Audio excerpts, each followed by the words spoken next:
Voltando aí, catálise heterogênea, então, nós vamos falar sobre isotermos de adsorção.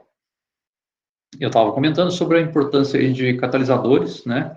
E as isotermos de adsorção são uma maneira experimental de você determinar a área superficial específica de catalisadores sólidos, que são muito utilizados na indústria química, petroquímica, diferente das enzimas, que são catalisadores biológicos que trabalham em fase homogênea.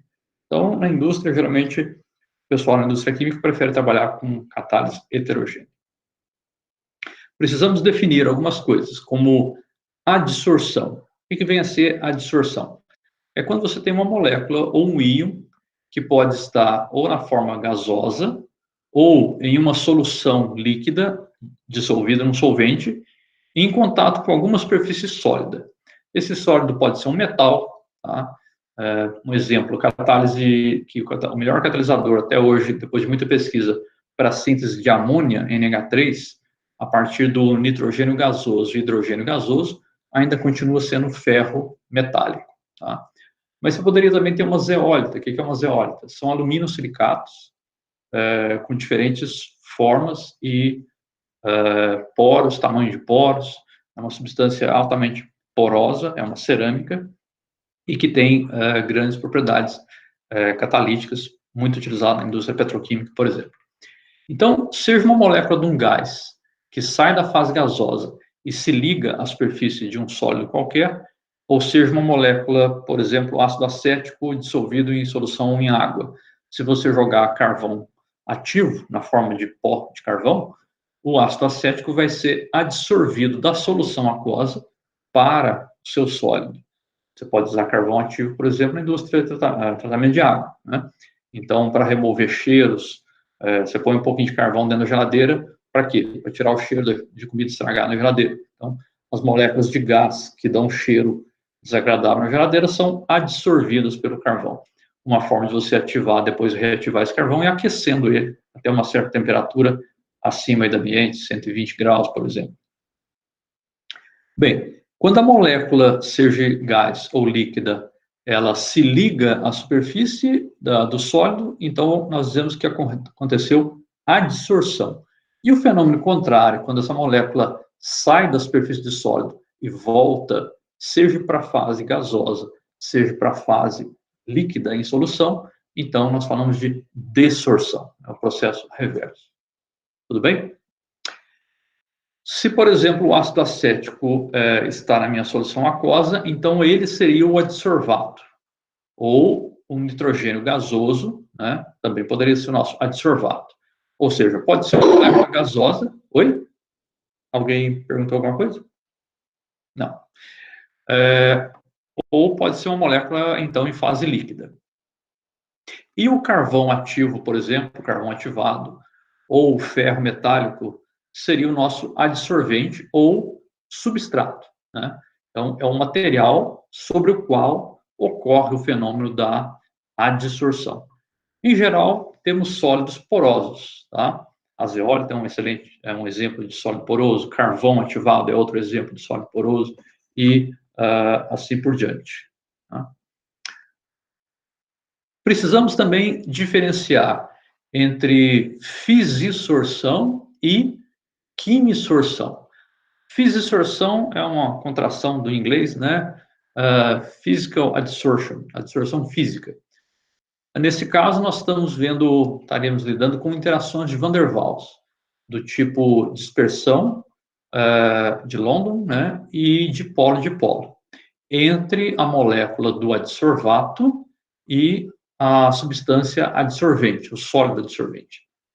As energias envolvidas em processo de fisisorção é da mesma ordem de grandeza que entalpia de condensação de um gás, por exemplo, passando para a fase líquida. Tipicamente, menos 20 até menos 85 kJ por mol, na temperatura de 298 Kelvin. Ou seja, então é da ordem aí de dezenas de quilojúlio por mol. Tá? Isso são processos de fisisorção. Exemplo do nitrogênio, que é muito utilizado, né?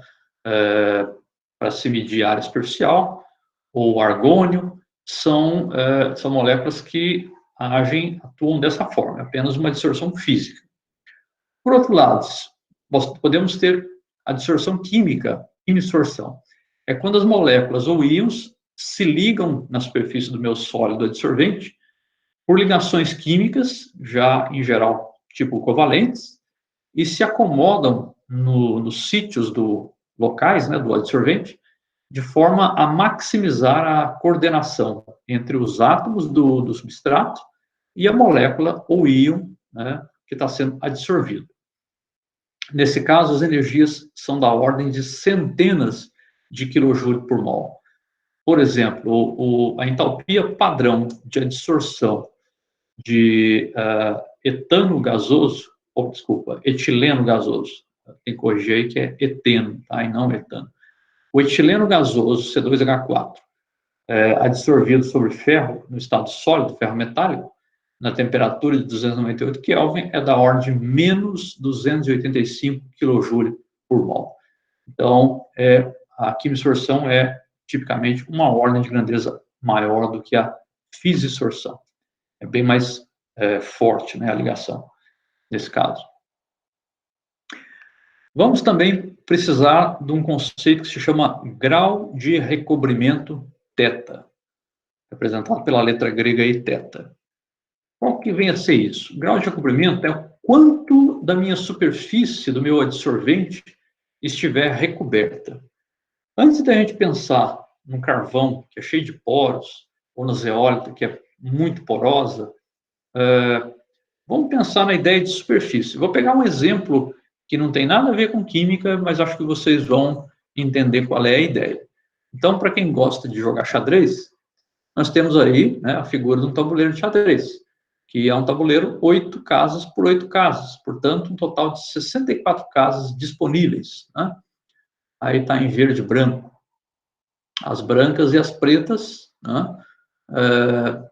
Uma peça. Aliás, aí está com peças a mais, tá? Porque tem duas pecinhas a mais aqui, né, que não deveriam fazer parte. Não do jogo como ele está. Aqui está na posição correta, né? Rei, bispo, cavalo, torre, os peões. No início do jogo, excluindo esses dois peões que estão aqui no meio do tabuleiro, né, nós temos normalmente 16 peças, né, das pretas e mais 16 peças das brancas, portanto, um total de 32 peças, sendo que eu só tenho 64 casas disponíveis. Aqui, dessa forma, nessa foto, nós temos, na verdade, 34, né? Mas, enfim, excluindo as duas do meio, nós teríamos o quê? No início do jogo, eu tenho metade, né? 0,5, meio ou 50%. Por quê? Porque quando você inicia o jogo de xadrez, do tabuleiro que tem 64 casas disponíveis, 32 das casas estão ocupadas. Numa situação de empate, por exemplo, que é a situação cavalo e rei contra rei, é impossível dar o checkmate, porque mesmo na pior posição para o rei preto, das pretas, por exemplo, que está num corner, né, num canto do tabuleiro, mas o cavalo está aplicando cheque no rei. Sim, mas se você coloca o rei de tal maneira que ele não tem para onde se mover, ele não pode mover para as duas casas à frente, porque tem o rei oposto, o rei das brancas. Mas ele pode se mover para essa casa verde aqui, né, que está livre, né? Embora o cavalo está ameaçando, existe sempre uma saída para o rei das pretas. Então, essa é uma situação, né, rei e cavalo contra rei, rei e bispo contra rei, são situações de empate no jogo do xadrez. Nesse caso agora, nós teríamos um recobrimento de aproximadamente 4,7%. Por quê?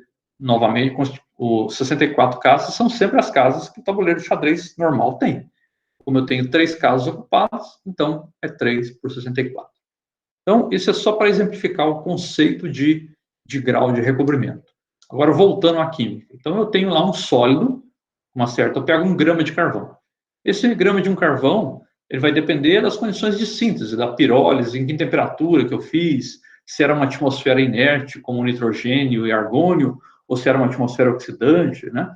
Mas, enfim, Dependendo de uma série de condições, eu vou ter um material, a zeólita, eu posso sintetizar diferentes zeólitas, e tem uma infinidade, inúmeras zeólitas, uma diferente da outra, e aí eu vou ter, então, uma área disponível com um certo número de sítios particular daquele material.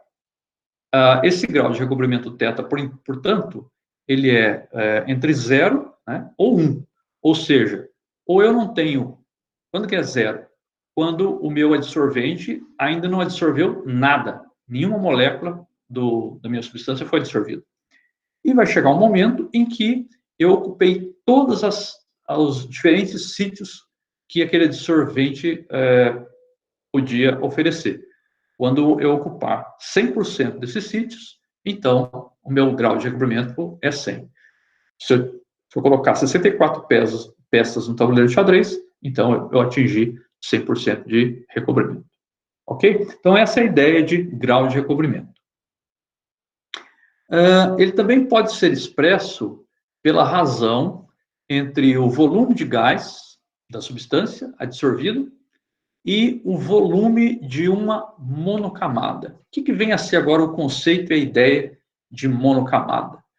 Por exemplo, no xadrez, voltando ao exemplo do xadrez, você não pode, diferente do jogo de damas, em que você coloca uma pedra sobre outra pedra e aí você faz a dama, né, no jogo de damas. No xadrez, não existe essa coisa de uma peça se sobrepor à outra, né?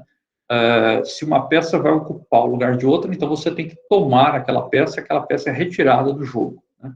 Uma peça nunca encavala, nunca fica igual no jogo de ludo, que você pode colocar uma pedrinha em cima de outra pedrinha. Então, não existe essa coisa de multicamadas. Uma vez que uma casa, uma vez que um sítio de um adsorvente foi ocupado, outra molécula não pode adsorver exatamente em cima do mesmo lugar daquela molécula.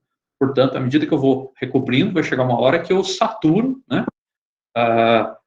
entupir todos os meus sítios, e, portanto, eu não posso mais ocupar com aquele mesmo sítio por uma molécula diferente.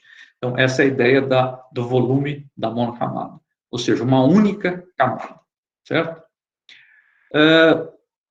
Aqui em amarelo, θ é igual ao número de sítios de adsorção ocupados no numerador, em cima de número de sítios de adsorção disponíveis do nosso adsorvente, né? Então, veja que é uma simples razão, tá? Mas é muito usual também nós trabalharmos com volume de gás, por exemplo, né, sobre o volume de monocamada. Então, Vmon aqui, esse subscrito MON, mon de monocamada. Tem livros, acho que o Atkins, tem autores que às vezes eles usam Vmon, tem autores que usam V infinito. E aqui infinito não no sentido matemático de infinito, porque, então, eu posso adsorver infinitamente? Não. Vai chegar uma hora que você satura a capacidade do adsorvente, né? E aí ele para de adsorver. Mas, ou seja, a ideia de V infinito aqui, o volume máximo, né? O volume até recobrir completamente o nosso adsorvente. Ok? Eu vou avançando, se ninguém tiver nenhuma dúvida, nenhuma pergunta. Tendo dúvida, por favor, interrompa e pergunte. Muito bem. Então, essa figurinha aqui, essa imagem está mostrando aqui em amarelo, né, o nosso adsorvente. Está faltando aqui, acho que é do inglês, faltou um D. As moléculas em fase gasosa, por exemplo, ou se isso aqui fosse em solução, seria o nosso adsortivo, que ele fala. E quando ela está em contato, ligado à superfície do adsorvente, então ela é o adsorbato. Quando a molécula sai da fase gasosa ou da solução e ainda não está ligada à superfície do adsorvente, é o fenômeno da adsorção.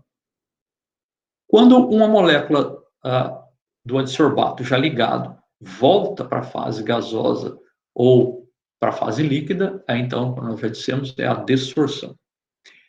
E essas moléculas, por exemplo, no caso de um gás, né? Do gás livre, que seria o adsortivo, do gás adsorvido, que seria o adsorbato, elas estão em um equilíbrio dinâmico, ou seja, o número de moléculas que sai da fase gasosa e é ligado à superfície, e depois vice-versa, ocorre a dissorção, desde que você esteja a uma temperatura constante e uma certa pressão, estabelece-se um equilíbrio dinâmico. Tá? Geralmente, a gente sempre vai falar em isoterma. Bom, primeiro que a palavra iso, né, igual, mesmo, termo, calor.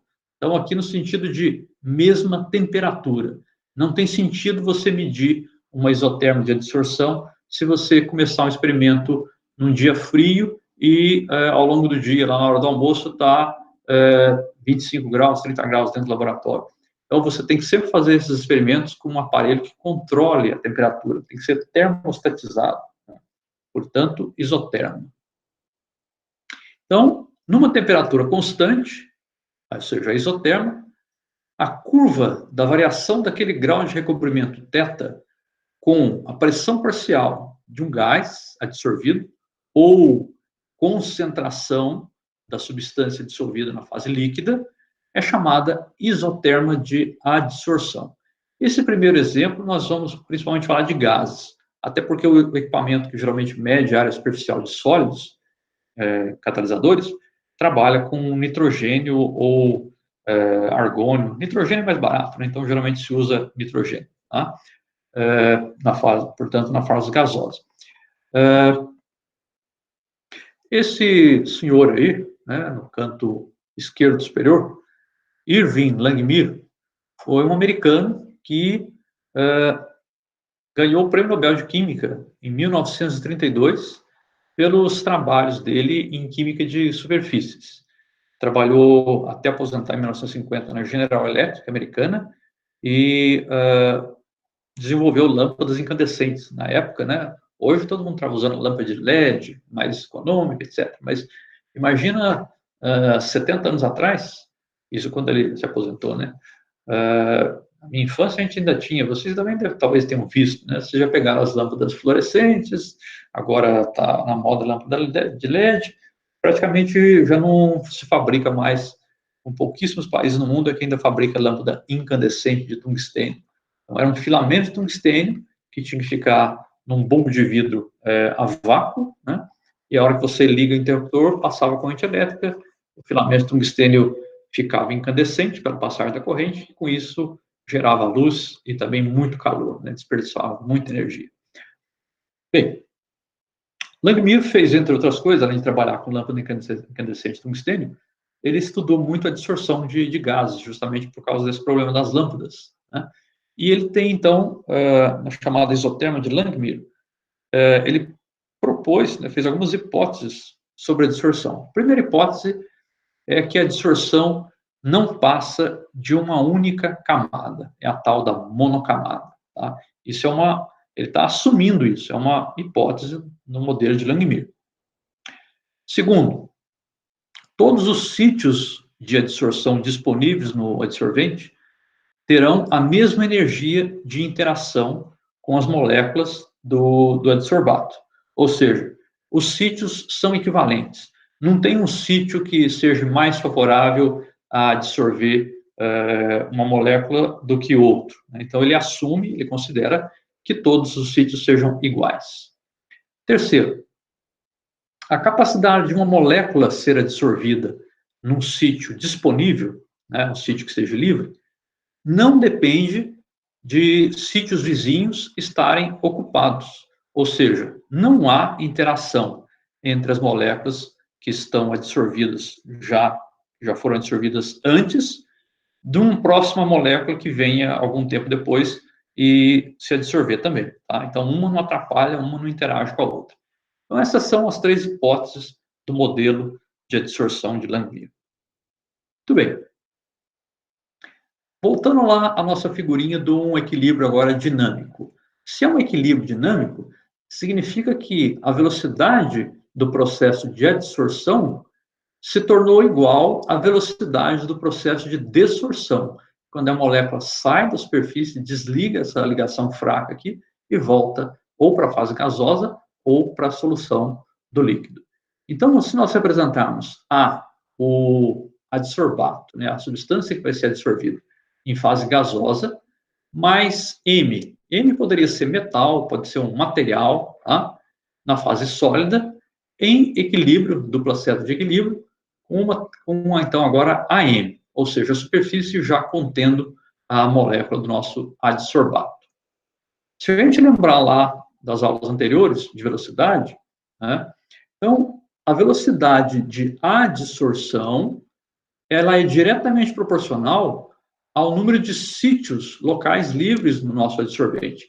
Então, seria a diferencial do grau de recobrimento θ com relação ao tempo, é igual a uma constante de velocidade Kzinho, Azinho, em que o subscrito Azinho aqui é de adsorção, multiplicado pela pressão do gás, se for, no caso, é claro, uma solução gasosa, se tratando de uma absorção gasosa. E se fosse uma solução? Então, em lugar de P, de pressão, seria concentração, tá? Na solução líquida, né? Multiplicado por um N, já vamos ver o que é o N, é o número de sítios total, que multiplica 1 menos θ. Por que 1 menos θ? Porque, no início, todos os meus sítios estão disponíveis, né? Todos estão desocupados. Igual pegar o tabuleiro sem nenhuma peça ainda. Então, eu parto porque está tudo vazio.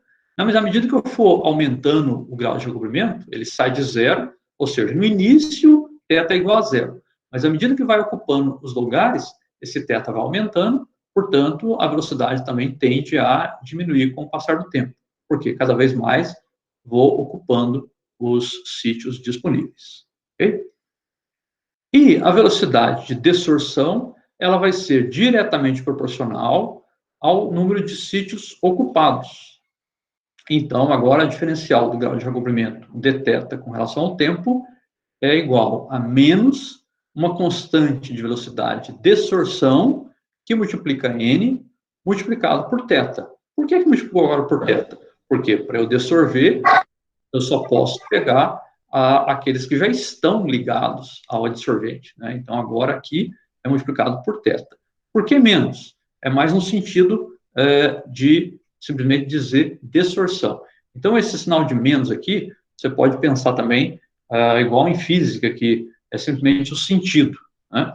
A gente falava de reagente, você coloca reação, reagente consome, então você subtrai porque é reagente. Então, é mais nesse sentido, tá, gente? Então, o sinal de menos aqui é mais para dizer que está sendo dessorvido.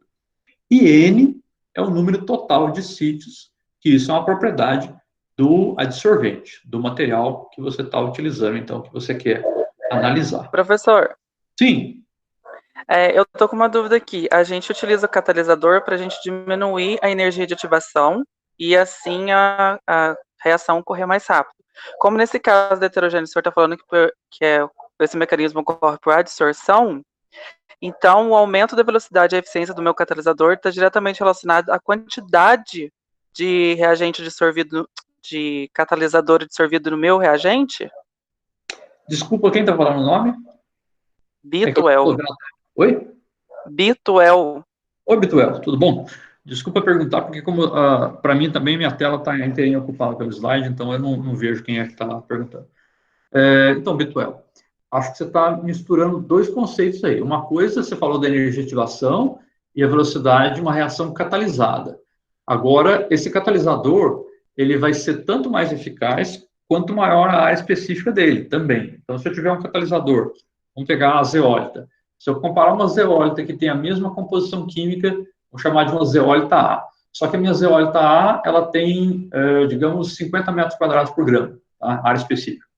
E aí eu pego uma zeólita B, que quimicamente ela é idêntica à zeólita A, mas devido ao processo de síntese dela, eu consegui fazer com que a minha área aumentasse de 50 para 200, 300 metros quadrados por grama.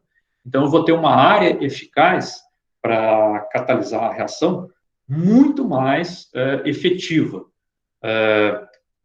Então, cuidado, porque eu acho que você está misturando os conceitos de energia de ativação lá da nossa reação de velocidade, sim, reagentes em produtos, e aqui nós temos o conceito de constante de velocidade também, mas agora é um processo de físico, né? A fisisorção. É a constante velocidade com a qual, ou com que velocidade a molécula é adsorvida à superfície do meu sólido, e com que velocidade depois ela é dessorvida.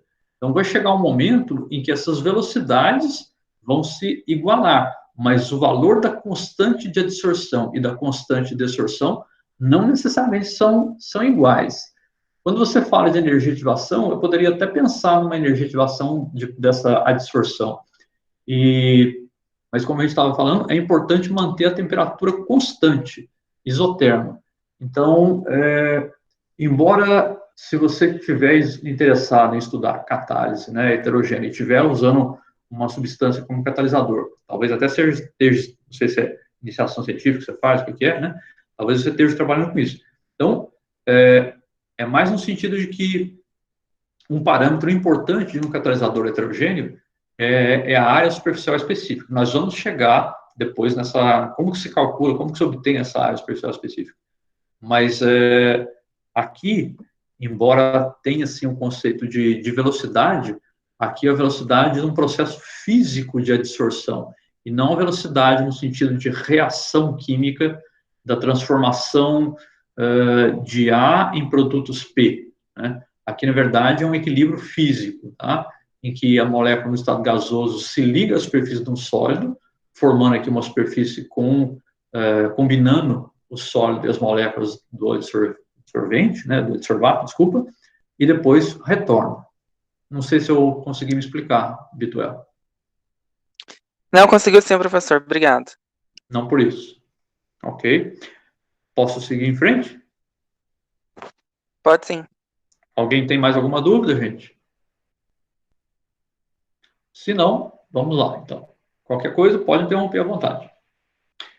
Bem, então nós temos aí o nosso equilíbrio, tá? É um equilíbrio de um processo físico, não exatamente uma reação química, tá?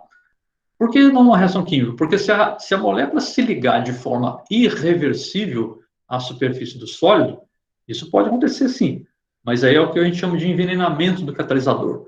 Aí o catalisador vai começar a perder eficácia, porque você começa a ligar tão fortemente a superfície que aquele adsorvente não serve mais para o processo o qual você idealizou. Um exemplo que está me ocorrendo aqui, embora não seja... podemos pensar em adsorção, sim. A hemoglobina. A hemoglobina que está no interior das nossas hemácias, das nossas glóbulos vermelhos. Digamos que a célula vermelha, ela é um sólido macio, mas é um sólido, tá? Ela não é um gás, ela não é líquida. Mas o sangue não é líquido? O plasma sanguíneo é líquido. É uma solução aquosa com eletrólitos, com proteínas dissolvidas. Agora, a hemácia é uma partícula, é uma célula, tá? Então, ainda que ela seja um sólido maleável, mole, macio, a hemácia é sólido, sim. Quem que seria o gás? Oxigênio, que nós inalamos e precisamos inalar. CO2, que nós exalamos. Então, por exemplo, se a gente pensar oxigênio com a hemoglobina, que é um pigmento dentro da célula vermelha, se liga momentaneamente, então, poderia-se dizer que o oxigênio foi adsorvido à hemácia. E depois ele é dessorvido na célula, porque a célula precisa desse oxigênio. Por outro lado, o gás carbônico sai da célula, passa para a hemácia, essa hemácia depois vai chegar até os pulmões, vai ser oxigenado o sangue, vai exalar, e aí nós exalamos, né, soltamos para fora o gás carbônico. Se você colocar cianeto, famoso cianureto, né, das câmaras de gás dos nazistas que mataram os judeus na Segunda Guerra, que era gás cianídrico, HCN, ou se você inalar monóxido de carbono, que é extremamente tóxico, tanto o monóxido de carbono, CO, quanto o íon cianeto, eles têm, inclusive, são moléculas isoeletrônicas, tá? Embora uma seja carbono nitrogênio menos e a outra seja carbono oxigênio, neutra. Se você observar, tanto a molécula de monóxido de carbono quanto o íon cianeto são espécies diatômicas, têm o mesmo número de elétrons, tá? Nas orbitais moleculares, e, diferente do oxigênio ou do CO2, que consegue adsorver e dessorver com baixas pressões e uma temperatura não mais que a temperatura do corpo, 37 graus, por exemplo, sem dificuldade, se a hemácia for ligada, seja cianeto, na forma iônica, né, ou na forma de gasosa também, gás cianeto, gás cianídrico, ou monóxido de carbono, você torna aquela hemácia, aquela hemoglobina, ela não serve mais para fazer troca gasosa. Por quê? porque a ligação é tão forte de monóxido de cianeto ao grupo M, né, que é o ferro 2 da hemoglobina, que daí você não consegue mais esse equilíbrio que é rompido, porque o complexo ferro carbonilo ou ferro cianeto é tão forte a ligação que daí você não tem mais o equilíbrio de adsorção, desorção. Então, aqui um exemplo curioso que me ocorreu agora que eu lembrei, né? E não é exatamente um processo de catalisador, não podemos dizer que então a hemácia, a hemoglobina catalisa as trocas gasosas, não. Não é um catalisador desse processo, mas é um fenômeno, sim, de adsorção e desorção. Tá bem? Muito bem. Vamos em frente. Num equilíbrio, e agora é um equilíbrio físico de adsorção, desorção, nós já vimos que uma das condições de equilíbrio que a gente fala numa reação é quando você tem uma velocidade no sentido, ou seja, se eu vou da esquerda para a direita, é o nosso sentido de adsorção. Se nós funciona no sentido contrário, se eu pegar da direita essa superfície que contém e for no sentido inverso, então da direita para a esquerda agora, aí é a desorção. Ou seja, se a nossa velocidade diferencial de grau de recobrimento dθ com relação ao tempo, né, dθ dt, aqui Ka, pressão, número de sítios que multiplicam menos θ, é igual a menos constante de desorção que multiplica n, que multiplica θ. Por outro lado, podemos também falar o seguinte, a soma dessas velocidades é nula no caso de equilíbrio dinâmico, ou seja, a velocidade com que adsorve é a mesma velocidade com que desorve. Tá? E lembrando que aqui o sinal de menos era puramente nessa questão de sentido. Ou seja, digamos que a adsorção é sentido positivo, desorção então seria o sentido negativo. Tá? Agora aqui, se eu somo as velocidades, elas vão ser nulas, porque uma velocidade, né, corresponde exatamente à outra. E aí, se nós pegarmos agora essa equação aqui, e chamando a razão constante de adsorção, constante de velocidade de adsorção, pela constante de velocidade de desorção, vou chamar essa razão de alfa. Tá? E esse alfa, que é essa razão das velocidades, resulta na chamada equação de Langmuir, em que o grau de recobrimento θ ele vai ser igual a alfa, que multiplica a pressão. Que pressão? A pressão que está, o gás aqui está fora, exercendo sobre o adsorvente. Dividido por 1 mais alfa, que multiplica também a pressão. Lembrando que também da definição de grau de recobrimento, podemos também chamar de volume do gás pelo volume de uma mão na camada, quando eu atingi, completei todo, ocupei todos os sítios disponíveis no nosso adsorvente. Tá? Isso dá para a partir dessa equação aqui, e considerando isso aqui, é fácil demonstrar que dessa equação a gente chega nisso aqui. Deixo para vocês depois fazerem em casa. Assim que eu terminar a gravação dessa aula, eu vou colocar no YouTube o vídeo inteiro. Também vou salvar os slides em PDF. Ainda não fiz isso, mas farei ainda hoje. E vou colocar no Cigar também os slides em PDF. Ok? Muito bem. Retomando a equação, tá? Essa, então, é a equação de Langmuir, da forma como está escrita lá. Também coloquei hoje já no Cigar, escaneei as páginas do livro, do Atkins, onde está essa parte, e eu peço encarecidamente, né, no interesse de vocês mesmos, que vocês leiam, né, vão ter que ficar girando o PDF, porque, ora, conforme eu escaneei na máquina de Xerox, infelizmente não dá para colocar tudo na mesma posição, então vai ter hora que vai estar uma página correta, outra página vai estar de ponta cabeça, mas vocês giram lá e obtêm. Muito bem, então essa é a equação de Langmuir. Grau de recobrimento θ é igual a um alfa, que multiplica a pressão, dividido por 1 mais alfa P, que também é igual a razão volume pelo volume máximo, volume de mão na camada. Vamos fazer o seguinte agora. Eu vou pegar essa equação e peguei o termo aqui, volume de mão na camada, que estava no denominador, subi ele, passei ele para o lado de cá multiplicando. Então ficou o quê? Alfa vezes P, que multiplica volume de mão na camada. Por outro lado, esse 1 mais alfa P, eu também subi para cá. Como se fosse, aqui não é uma regra de 3, é uma proporção, sim. Então ficou V, que multiplica 1 mais alfa P.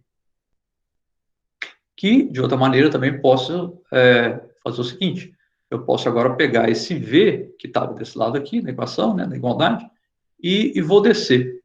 Então, ficou αP, volume de monocamada, dividido por V, é igual a 1 mais αP.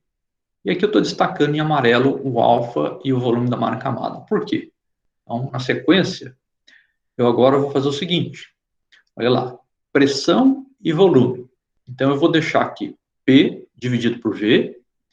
Esse alfa Vmon, alfa volume de monocamada em amarelo, eu vou passar ele dividindo.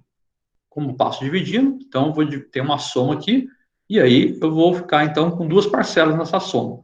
Vai ficar 1 dividido por alfa volume de monocamada, mais alfa P dividido por alfa volume de monocamada. É claro que alfa e alfa cancelam, né? Não é porque é um alfa branco e um alfa amarelo, é o mesmo alfa, né? Aqui só destaquei a cor.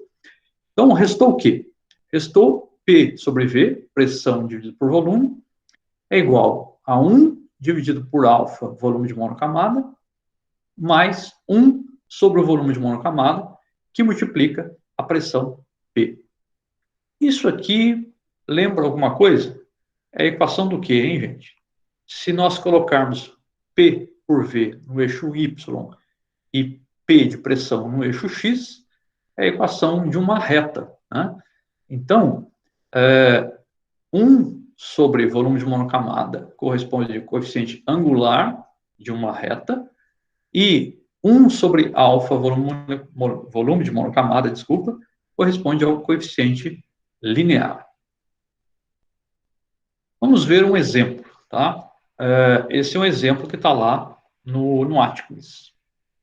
E ele fala o seguinte: os dados abaixo são da adsorção de monóxido de carbono, CO, gasoso, sobre carvão sólido na temperatura de 273 Kelvin.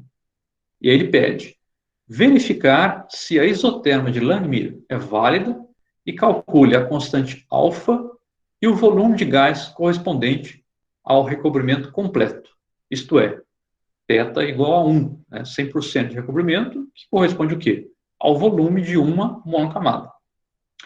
Em cada caso, o volume foi corrigido para a pressão de uma atmosfera, ou 101,325 kPa. E aí temos aqui os dados. A pressão em quilopascal, 3,3, 26,7, 40, 53,3, 66,7, 80, 93,3. E o respectivo volume. Então, à medida que eu vou aumentando a pressão, eu vou aumentando o volume que é absorvido do gás. Então, esse volume aqui é o volume de monóxido que está sendo absorvido. Geralmente, você conhece a massa do adsorvente. Então, você antes você vai fazer um experimento para determinar a área superficial, além do equipamento, né, que é usado para absorver, você pesa numa balança analítica, então a massa do adsorvente você conhece previamente. Esse volume, portanto, é o volume do gás. 10,2, 18,6, 25,5, 31,5, 36,9, 41,6, 46,1. Nós vamos pegar esses dados. Eu agora vou mudar aqui de um software que talvez alguns conheçam, que é o Origin. Quem preferir pode usar o Excel ou buscar outro software para trabalhar com esses dados. E, caso não tenha dificuldade, pega um papel milimetrado, mas é só pegar uma calculadora e dá para trabalhar da mesma forma. Então, eu já deixei aqui no Origin, um momentinho só, que eu vou alternar as janelas aqui. Pronto. Então, está aparecendo aí para vocês agora o software, que é o Microcal Origin, e eu já deixei digitado aqui na minha coluna A, no eixo X, é a pressão em quilopascal, com aqueles valores respectivos que estavam lá no slide. 13,3, 26,7, 40, 53, etc. No eixo Y, eu deixei o volume em centímetros cúbicos. A cada pressão, o volume correspondente. Muito bem. Esses dados desse exemplo não foi muito feliz, porque quando eu mando ele colocar, vou colocar somente os pontos, tá? Somente os símbolos, não vou ligar os pontos. Eu prefiro geralmente fazer assim, porque daí eu evito a coisa tendenciosa de ficar olhando os segmentos de reta entre um ponto e outro. Então, nós temos volume em centímetros cúbicos no eixo das ordenadas, com a pressão, né, em quilopascal, no eixo das abscissas. Ou seja, volume absorvido em função da pressão. Se vocês percebem aí, embora esteja muito suave, é uma curva, né, que ao longo do... à medida que eu for aumentando a pressão, ela vai tender a um valor assintótico, tá? Para provar isso, eu vou, por exemplo, forçar a barra, tá? E vou tentar mandar ajustar com um linear, fazer um ajuste linear a esses pontos. Ele vai fazer, né? Já que eu mandei ele fazer, estou forçando a barra, mas deu um ajuste pobrinho, né? 0,99 de Pearson, mais o R quadrado a 0,987, 0,985, e mais fácil é perceber que a reta de ajuste em vermelho, né, tanto o primeiro e o último ponto ficam bastante fora, quanto dois dos pontos intermediários também saem completamente fora, né? Então, esse ajuste aqui não está legal. Mas, vamos fazer o seguinte, vou colocar adicionar mais uma coluna aqui, e agora eu vou pedir para ele me calcular a pressão dividido pelo volume. Eu marco essa coluna, vou aqui em coluna, ajustar valores das colunas. E aí eu falo para ele, então, pega para mim a coluna A, que é o nosso P, divide pela nossa coluna B, que estão os valores de volume. Então, eu estou fazendo a divisão pressão por volume. Mandou, aplicou, ele já calculou para mim, já está aqui, portanto, os valores de P dividido por V. Okay? O X continua o mesmo. A nossa abscissa não mudou, continuou pressão. O que eu fiz foi pegar a pressão e dividir pelo volume correspondente de cada ponto. E agora eu vou marcar somente essa coluna. Como eu só tenho um X, eu vou simplesmente pedir para ele plotar novamente símbolos. Tá? Então, ele vai fazer os pontos. E agora, né, agora nós temos um outro gráfico que ainda não está reto do jeito que eu gosto, para o meu gosto, mas se eu faço agora um ajuste linear,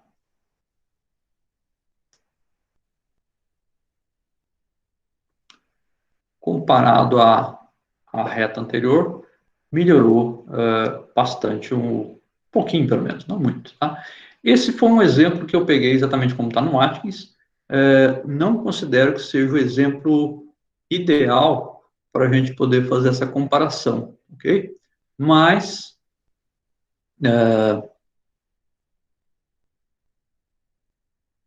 acho que dá para perceber que nesse canto aqui à esquerda, que é P dividido por V contra a pressão, o ajuste linear melhorou, né, quando eu tinha somente volume dividido pela pressão, certo?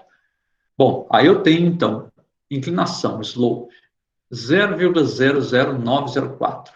Se eu fizer 1 sobre esse valor, o que nós vamos ter? Vou voltar lá no slide um momentinho. Né?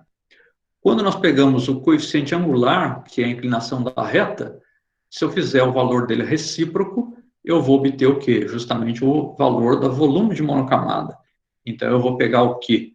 Eu vou pegar a calculadora aqui do meu celular nesse momento, porque não dá para fazer de cabeça essa continha. Eu não sou tão bom assim, não. Eu vou pegar lá o valor, que é 0,00904, e vou fazer, estou pegando aqui o slope, tá, gente? Estou pegando a inclinação, isso aqui é o erro, né, mais ou menos, o erro aí, e eu faço 1 sobre.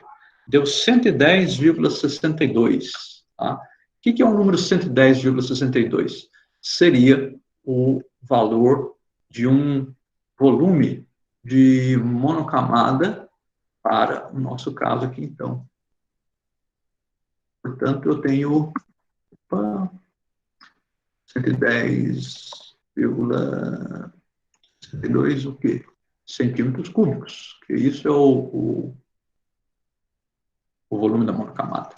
Então, quando eu conseguisse uma pressão que atingisse 110 centímetros cúbicos de adsorção, então eu teria 100% de recobrimento desse meu sólido, desse meu carvão, certo? Agora, o que mais que falta? Ele pediu para calcular o alfa também. O alfa, agora que eu já sei o que é 1 sobre Vmon, dividido por alfa, é o coeficiente linear, né? Então, o nosso coeficiente linear aqui é 1,197.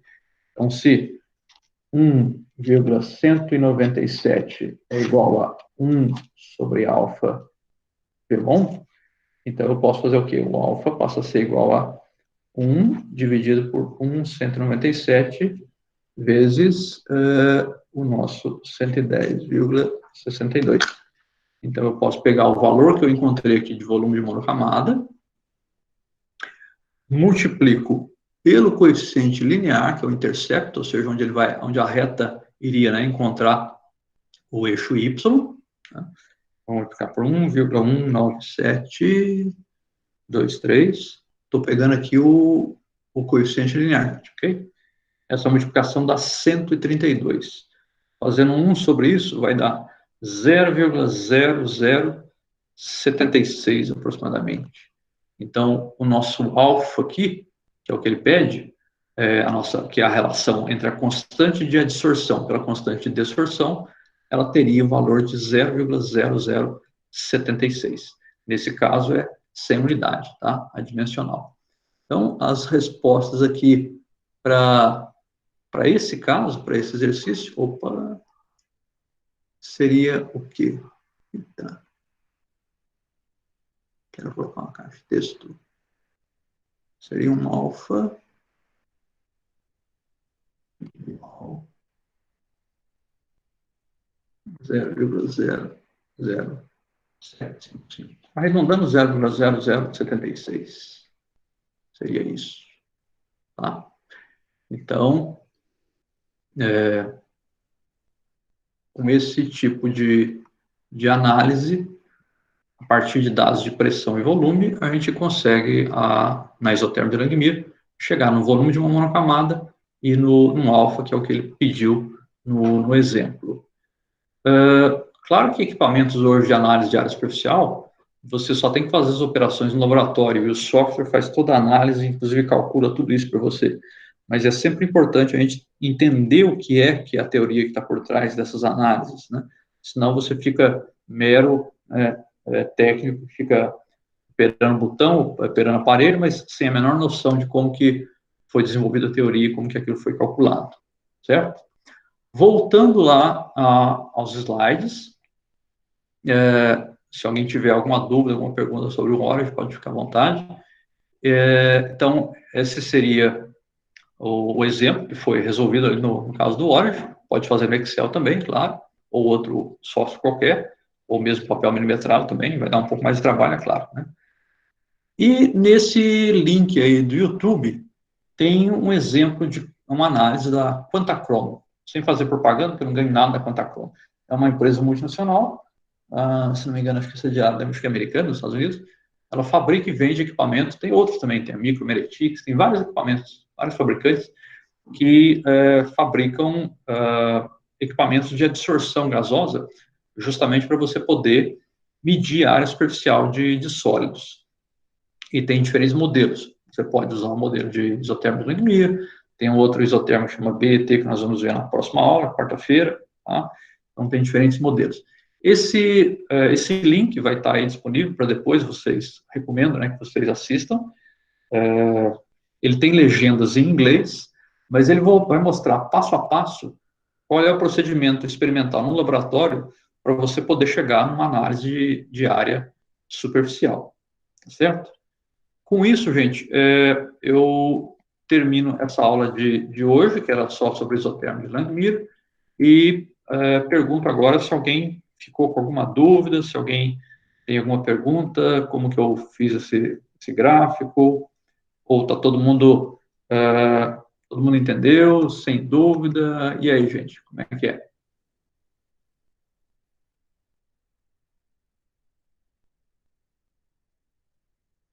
Hello, people! Vamos acordar, gente?